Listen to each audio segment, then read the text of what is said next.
મોડી રાતથી શરૂ થયેલા વરસાદને લીધે વંથલીનું ઓજત વિયર ડેમ ઓવરફ્લો થયો। મોડી રાત્રેનો વરસાદ ચાલુ હોવાથી વંથલીના ઓજત વિયર ડેમ થયો ઓવરફ્લો। વંથલી ખાતે આવેલ ઓજત વિયર ડેમ ઓવરફ્લો થયો અને ઉપરવાસમાં વરસાદ હોવાથી આજે ઓજત વિયર ડેમમાં 21,000 ક્યુસેક પાણી આવક થતાં સોરઠ પંથકના જીવાદોરી સમાન ઓજત ડેમ થયો ઓવરફ્લો। વંથલી તાલુકાના આખા ટીનમસ, વાણાવદર તાલુકાના પીપળાના ગામોને કરાયા સાવચેત।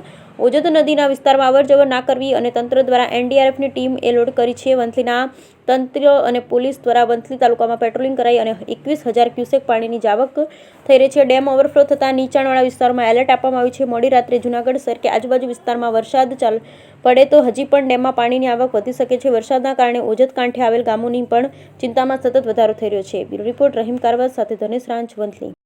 એજી બાબરિયા, આસિસ્ટન્ટ એન્જિનિયર।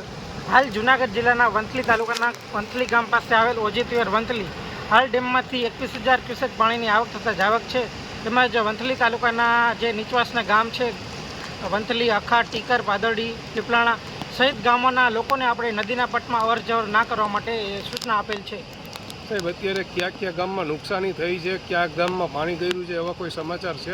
નહીં, હાલ અમને કોઈ નુકસાનીના કોઈ આપણને ન્યૂઝ મળેલ નથી। અને સાહેબ, આ પાણીથી કેટલા ગામમાં નુકસાની થાય ને કેટલા ગામમાં પાણી ભરાઈ જાય?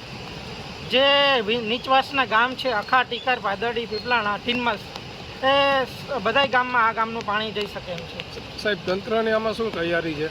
તંત્ર અત્યારે એલર્ટ મોડ ઉપર છે। જૂનાગઢ ખાતે એક એનડીઆરએફની ટીમ પણ આપણને ફાળવેલ છે।